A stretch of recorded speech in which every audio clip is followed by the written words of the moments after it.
Well, here we are. It is Friday, December 23rd, 2022, and Merry Christmas. 2 days before the holiday. If you celebrate it, I hope you have a wonderful, wonderful time.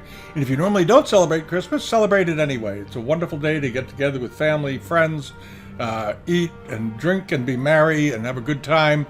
Don't focus too much on the presents. Focus on each other and have a great, great time. As I mentioned last week with the auctions, it's quiet in December. No big secret. A number of auctions, as I thought would happen, did pop up this week that have been added to the global mirror pages. And we'll go through some of those. We're going to look at some results. And the eBay is very quiet. Right now, there's about literally half the number of items we see on there on a weekly basis that are worth talking about. But we did find some good items, and they'll be in this week's newsletter page over here. Many of you look at it every week, I know, because we could see the traffic in and out of the page. We find things and we put them in here each week. Some good things, some nice results this week. And there were some rather interesting items, but it was a little bit thin pickings. These are the things that were up there that have closed, and we're going to go through them at the end of the video. So stick around for that. Other things that are going on the books in the reference section. We added a couple of books this week. Because these are files that we had, and we were able to finally get the Pandolfini files that we could add for their auction. The auction's over, and a lot of you I know are paying attention to it. But if you come over to the research section, the bookcase, the first three are the ones that we just added this week. One of them is this one, The Arts of China. And if you've never seen this book, it's a pretty good book. It's been around for years. This is the third edition. It's a freebie. It's 296 pages long, and is a very good introduction to Chinese art and culture. It's sort of one of the classics that's been around. It was published originally, I think, by the Metropolitan Museum in New York, or they had something to do with it. I'm not sure, but I think they published it. It may say in the front, actually. Arts of China. Because, let's see, it was published by University of California Press at Berkeley, but there was some tie into the Metropolitan Museum. I can't remember what it was. Maybe they exhibited some of the stuff there. But it's a very well done book. It's full of illustrations. It's got a lot of interesting material in it about the earliest periods, the Neolithic era, all that business, and goes right through the Qing Dynasty. But it's very good. There's lots of information in there on excavations and things that they've dug up, and they show some awfully fine examples of bronzes, pottery, porcelain, jade, and so forth. So it's well worth the look. All right. The other thing that we added this week too were the Pandolfini catalogs, page 1 and page 2. I know that a lot of you were paying attention to the sale. And the auction was over just yesterday. It ended on the 21st, ended 2 days ago, and I haven't seen the results yet, but we'll see. The last couple of sales in Italy have been tough, and we're going to take a look at one of the sales in particular that was a bit of a disaster, and this was the sale that Bertolami had. I've heard from a few of you this week that are doing some post-auction purchases, negotiating with them, because if you look here, all these red bars are past lots. Half the auction got passed, more, 2/3 of the auction. It was a disaster. And the reason, I think part of the reason is that the auction houses in Europe have done a very poor job in general of helping buyers beyond registration.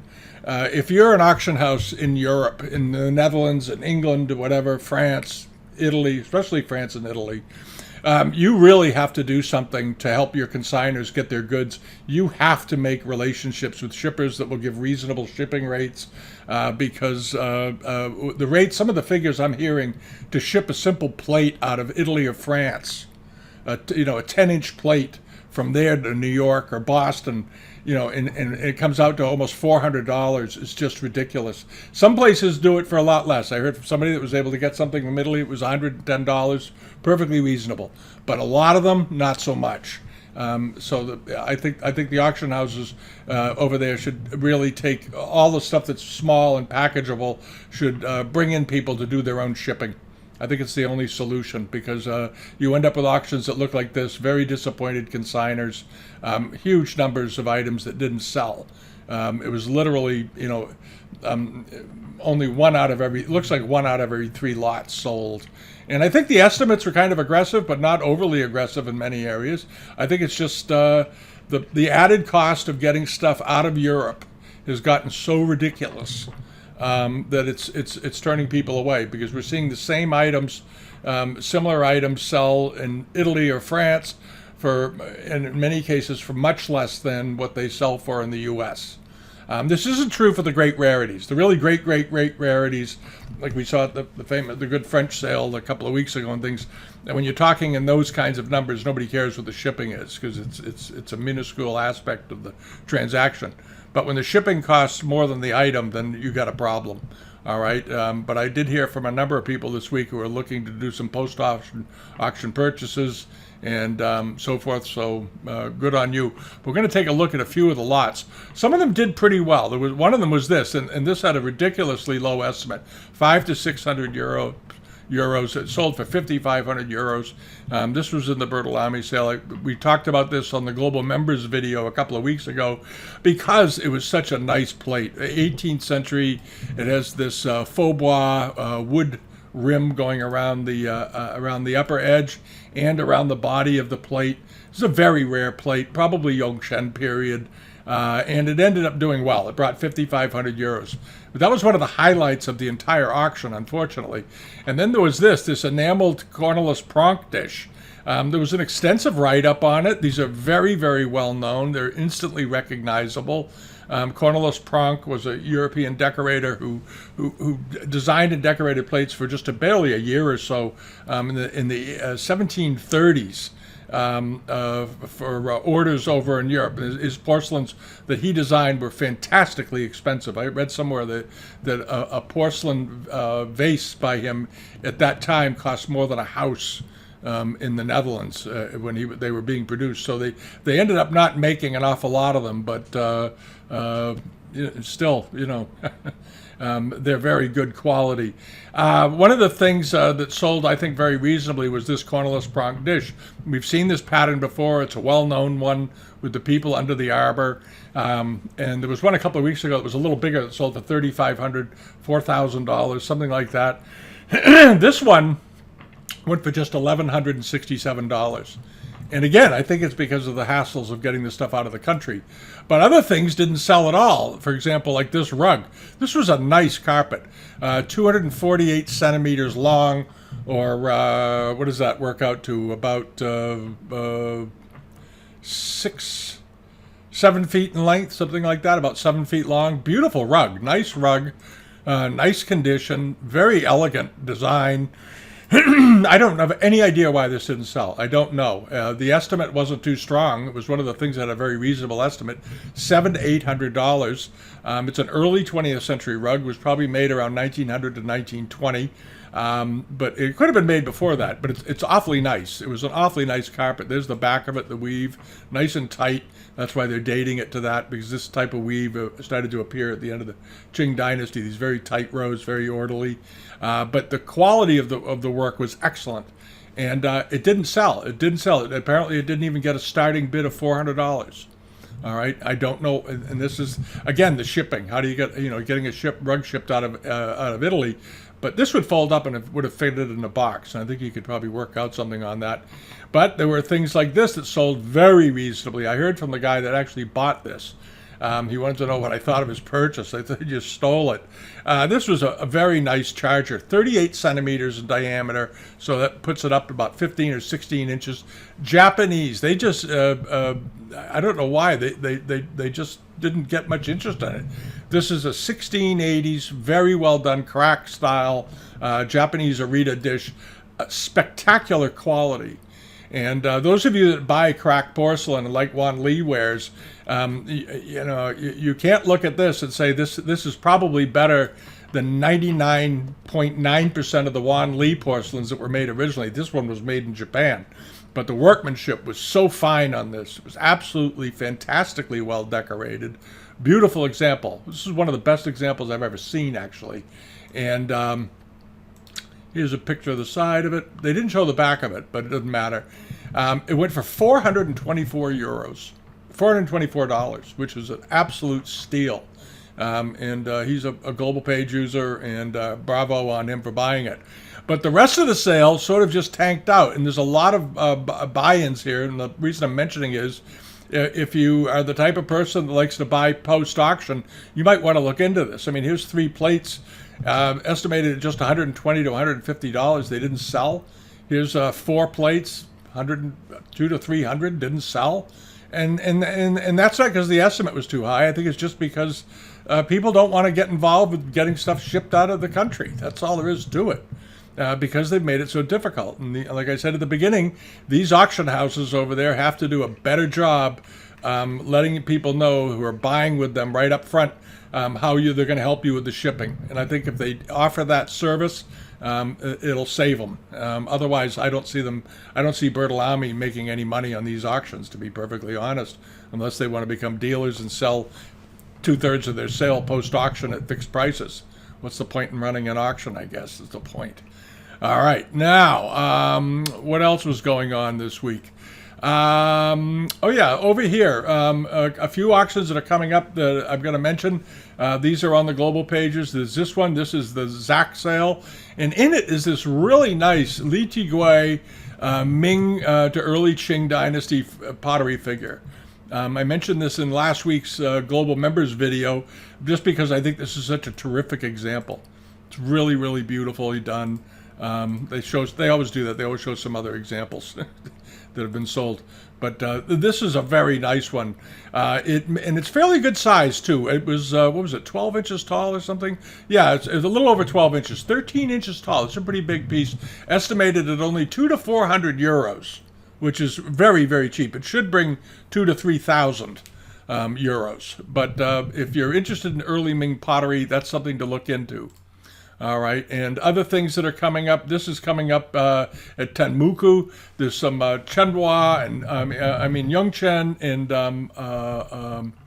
Qinlong porcelains in this sale. There's this very, very rare rooster plate. Starting bid $200. Estimate $400 to $600. All right, and then this is coming up over at Twens Wielenwies in the Netherlands. It's a very nice piece of cloisonne.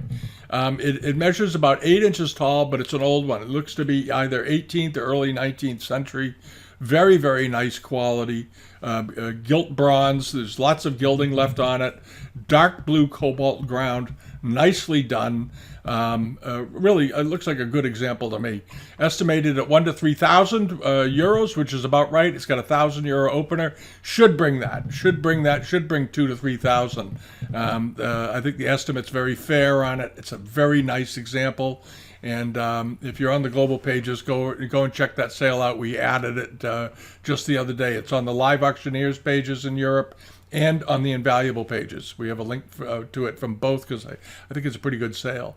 And then there's this nice grisaille for the European market, pair of dishes that are coming up. These will be at Eldred's in January. Fairly rare type. They've got a bit of wear to them, but if you're a fan of grisaille decorated dishes, you might want to look into it and look into the rest of the sale. There's a lot of 19th century export ware in there. Good looking material. They handle a lot of local estates from Boston all the way out through Cape Cod, Rhode Island, Connecticut. They get around. Eldred's sort of stepped in when Northeast Auctions in southern New Hampshire closed a year or two ago, and Jimmy Julier up in Maine closed. He retired, and so forth. Eldred's and there's an auction house up in Maine that Thomaston Place. Thomaston Place picked up all the slack, so Thomaston and Eldred's picked it up. We didn't see a big increase of things going into Skinner's. Because I'm not sure what I think a lot of people have sort of soured on consigning with them in certain areas because of their problems, but that's another story. But Eldred's and Thomaston Place certainly seem to be picking up the slack nicely, and there's a lot of trying to trade stuff going to Eldred's these days, so you want to check that out. And then we featured this on the home page. This is Case Antiques down in Tennessee. It has a sale coming up. And they get some interesting things. There's some money down in that part of the world, old money. And there's this really nice Meiji period bronze, beautifully cast, very finely worked, nice sized piece. Just great detail all the way around. If you like old Chinese bronze, Japanese bronzes rather, this is something you want to look at. This one looks like it's in very, very nice condition. It's probably Meiji period, possibly Taisho, but either way, it doesn't make any difference. You're buying the item for its quality. It is 16 inches high, 24 inches wide. This is a big bronze.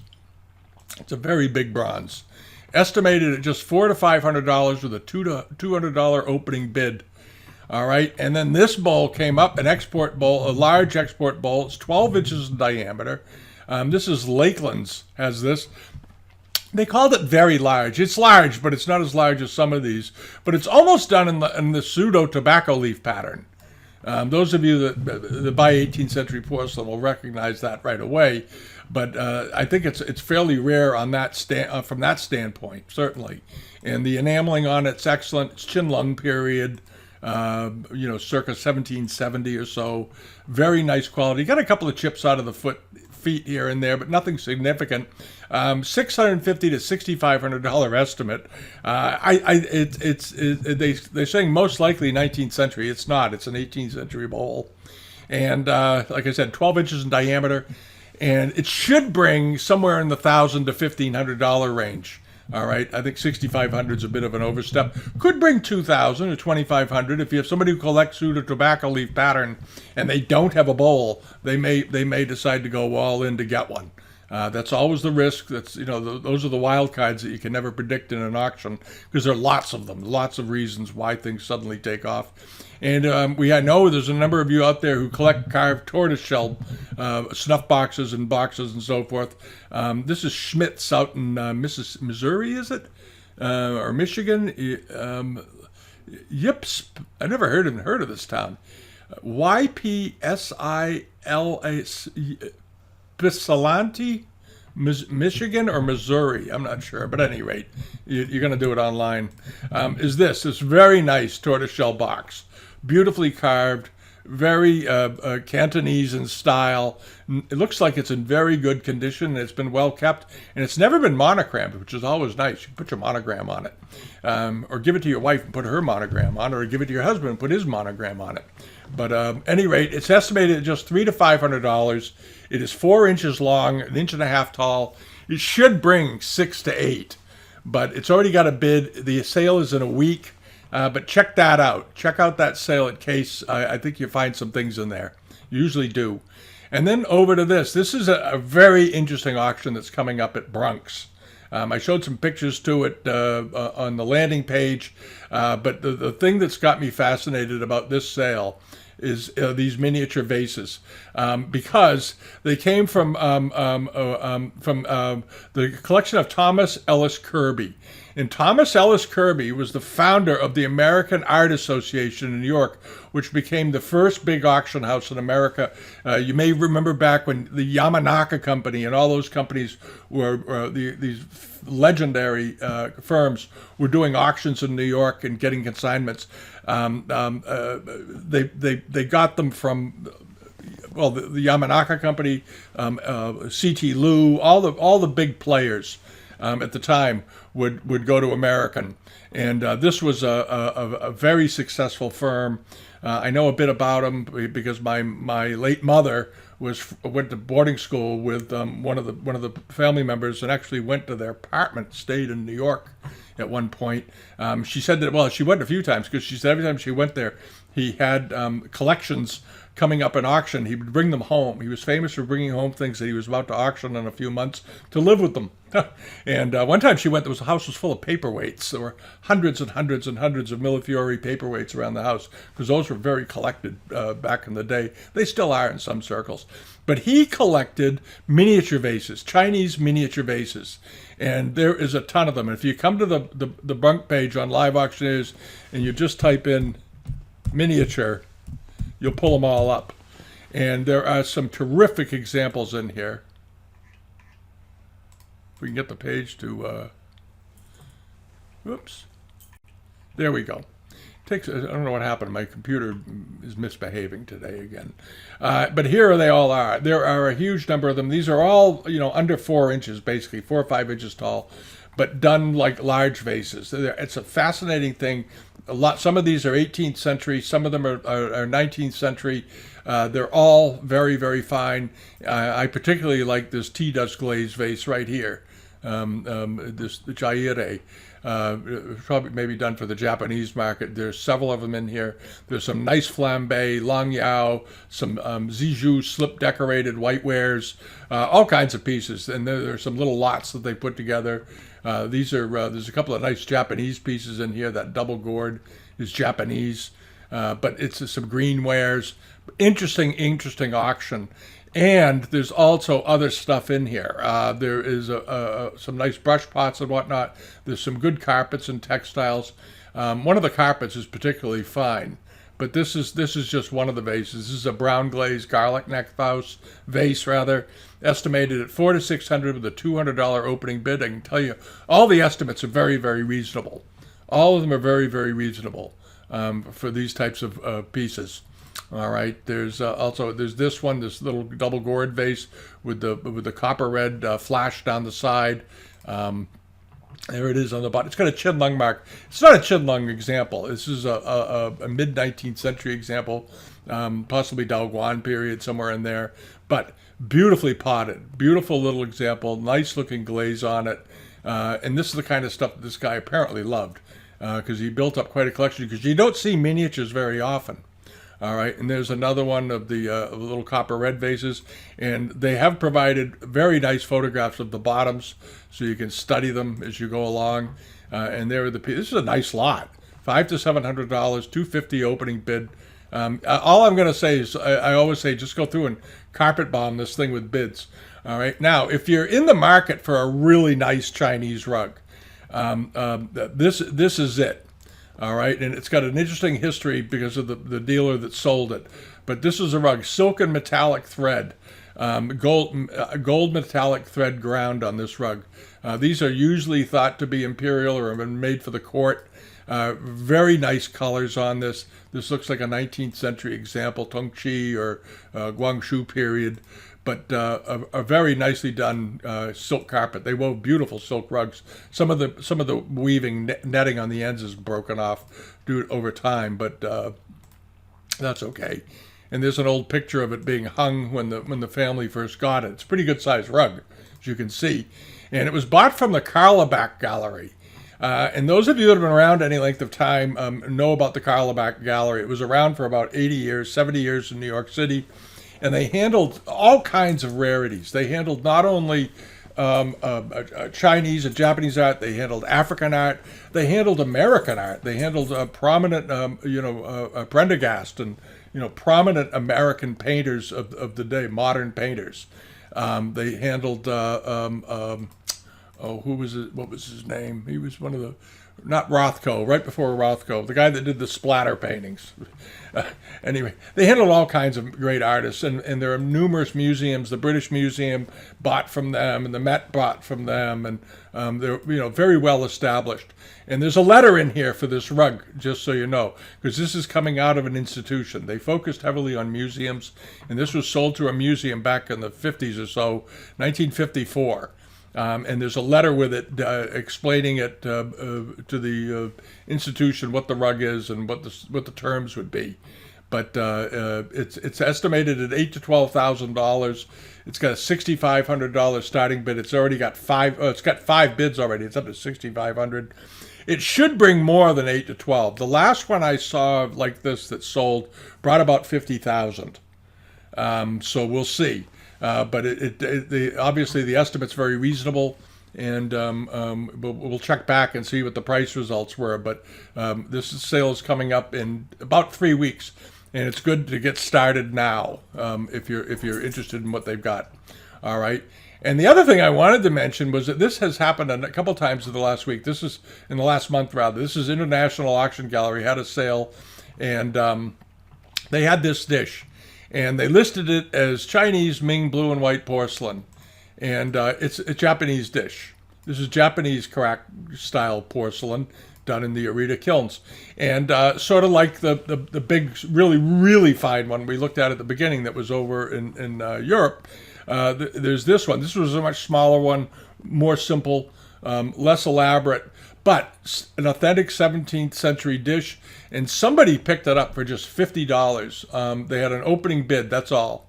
That's all. And this is why we always say leave a bid. It was estimated reasonably, 150 to 350, okay, but nobody bid on it. Because I think the reason is when they identify this as Wan Li, as Chinese, the Chinese buyers look at it and say, well, it's not Chinese, it's Japanese, I'm not going to bid on it. That's it. And the Japanese buyers often don't even look because there aren't that many Japanese buyers around anymore. And they're not going to see it because it's in a search because it's listed as Chinese Ming Blue and White Wan Li instead of Rarita. So they sort of shot themselves in the foot with this and screwed up. It's easy to do, but you want to make sure that when you're looking at these plates that you're getting them in the right country. All right, and that's the bottom of it. It certainly doesn't look like a Wan Li dish, does it? It doesn't have any kiln grit on it. It's got the spurs, which are synonymous with Japanese porcelain of the 17th and 18th century, and even after, and so forth. The paste on the foot looked nice. $50. Somebody that is a Japanese buyer got a great buy, really, really great buy. All right, now let's see here. This is over on last week's newsletter page. Let's see how we did here.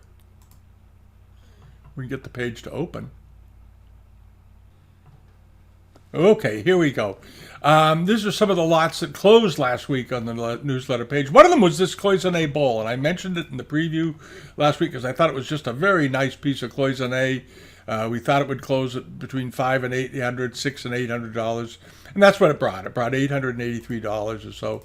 But this was a nice example, heavily done, in good condition, with this nicely done, executed dragon in the middle, 19th century bowl. They didn't include the stand with it, which was too bad, because the stand really looked nice underneath it. Maybe they'll sell you the stand if you bought this. It went for $838, which is absolutely fine. That's a good price for that, not unreasonable.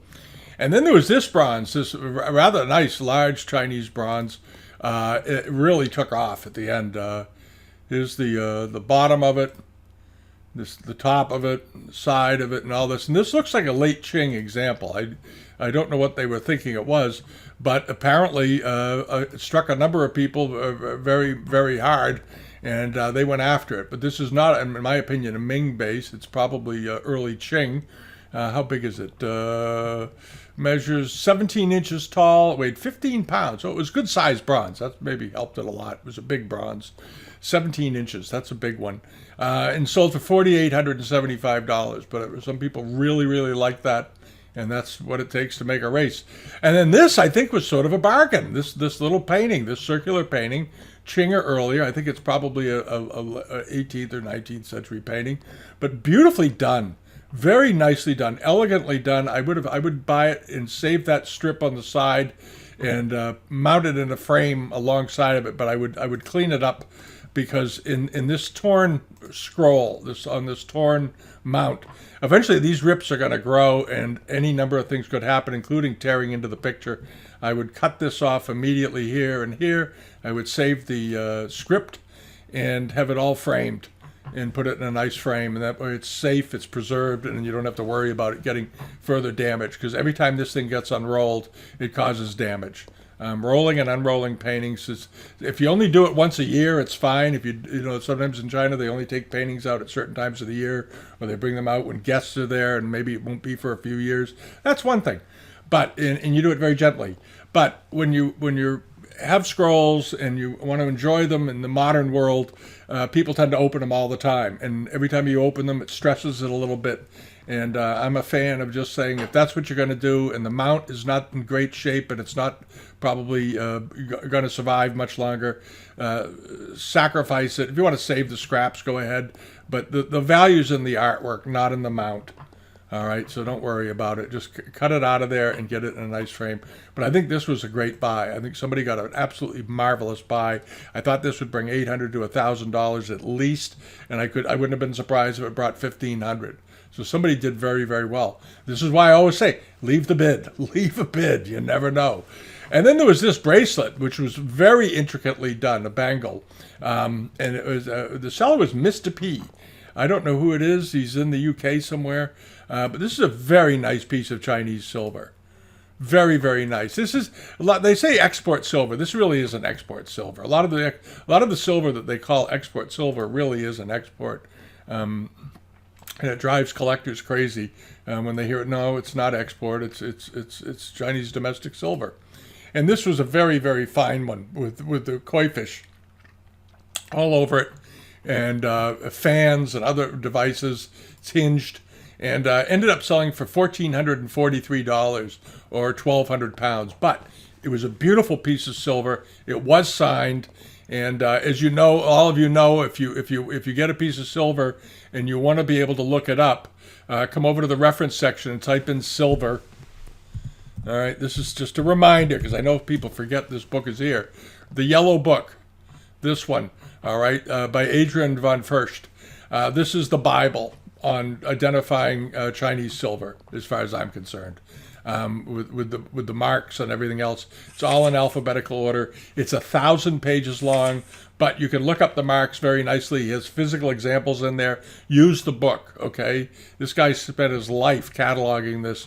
He goes back to the days of Crosby Forbes, who was somebody he knew early on when Crosby was the curator at the Peabody Essex Museum, and before that, the museum, the China Trade Museum down in Milton, Mass, which is still connected in many ways to the Peabody Essex, but Crosby donated his silver collection. He wrote the first big book on Chinese silver. Many of you are aware of it. At any rate, this is a very, very good book that Mr. Von Adrian has put together. I highly recommend it. All right, and then back over to this. We talked about the bracelet. This Femi Vert vase, Kangxi style, not Kangxi, but Kangxi style, nicely done. Here's a picture of the bottom of it. It's got the artisanal leaf on it, but that's a 19th century foot rim. That's 19th century decoration. But you'll notice the decoration is quite excellent on this. Really is. It's beautifully, beautifully done. For a 19th century wares. The colors are appealing, the layout is nice, the figures are detailed. It's very good. Ended up selling for $1,535. It was a good size vase. It was 23 inches tall. And let's see, has a little restoration of the rim apparently. Still did well. I think it's because it's big and it's physically impressive, and it's very visually appealing with its design. And then over to this, robes. It wouldn't be a week talk about auctions without talking a little bit about a robe. This was a lady's simple robe, Han woman's robe, they called it, Qing Dynasty. It is Qing. It's 19th century. Nice robe, though. Very nicely done. Looked like it was in good condition. Had a damask ground. I don't know if those of you that looked at it, always check it to see if it has damask. And this has a damask ground with auspicious bats all over it, which I think is pretty great. And there's some good. They did a really good job doing the photography on this. Very clear, very sharp images. There you are, and all of it looked to be in good condition, all the way around. Nicely done jacket, and ended up selling for $2,225, which was a good price for that, because it's not a dragon robe. It's a sort of a street jacket. All right, and other things that are coming up that'll be in the newsletter this week. One of them is this. This is from Super Shrink down in South Carolina. Is this very fine 1850s silver taza with the serpents on it. This is a really nice example. If you like Chinese silver, you want to maybe take a look at that. That's a very good one. And he's a very good dealer. This Super Shrink was originally, I've mentioned it before, was up here in Massachusetts, and I think he retired. I don't know what happened. He moved to South Carolina, and North Carolina rather, and he has access to great silver, and he knows silver. He knows American silver, English silver, European silver of all kinds. He knows a lot about silver. Silver is his thing. And he knows Chinese and Japanese as well, like the back of his hand. And he's got this very nice example coming up. All right. And also this rose medallion vase, nice one. This is being offered by Coast to Coast Antiques up here in New Hampshire, in Newport, New Hampshire. He's Steve. I know the guy. I've known him for 30 years. He's a good picker. He's out there. He's always looking. He's a good buyer. And he does his best to describe things accurately. He works with his son. Nice people. And then this is an interesting book. If you like to read about Chinese culture and art and history and all this, I've seen this book before. And A General Description of China by the Governor of Hong Kong, dated 1844. And I think I saw this at the Boston Athenaeum years ago, because I remember going through it. The pages look familiar. But they have illustrations in here and all this. And this was his view of Chinese art and culture and what it was like living there early on. And this was, remember, this was, right around, the book was written right around the time of the First Opium War, right after it. And before the Second Opium War. And England was trying very hard to maintain, its relations with China, even though they kept smuggling opium into the country. I never understood that. I'm your friend. Here, have some opium. Any rate, but I think culturally it's an interesting view. It's an interesting book. It's only up to $3 right now. It closes in 5 days. It should bring $100 to $150. But if you want something interesting to read, these kinds of books are fascinating because you're reading them you're seeing it through the eyes of a person who lived in the period, and it was 170 years ago. And this is a great opportunity to read it. And books like this are pretty rare. So if you want to, you can read it, take care of it, and then resell it and get your money back. It's like a lending library. But this is a very interesting book. There's the frontispiece with the publishing date 1844. It's got and what's interesting is he breaks it up into cities: Peking, Nanking, and Canton, and then he talks about Confucianism, its influence on the culture, Buddhism, the Tao sects, and language and literature and all that. So it goes through it, talks about the major cities and what you might have seen there on any given day. I think this is pretty interesting stuff.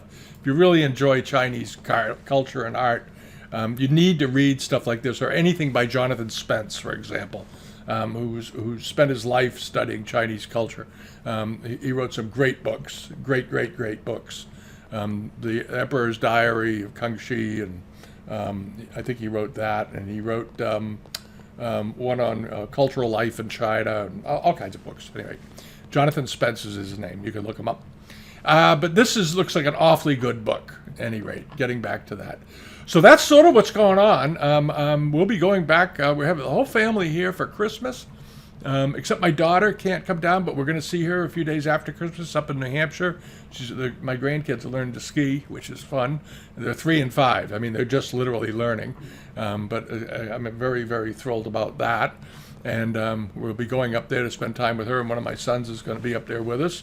And on Sunday, we have my 3 sons, the girlfriends and friends, and our next door neighbor is coming over. And we're going to have a big Christmas dinner, and I'll be, having a good time.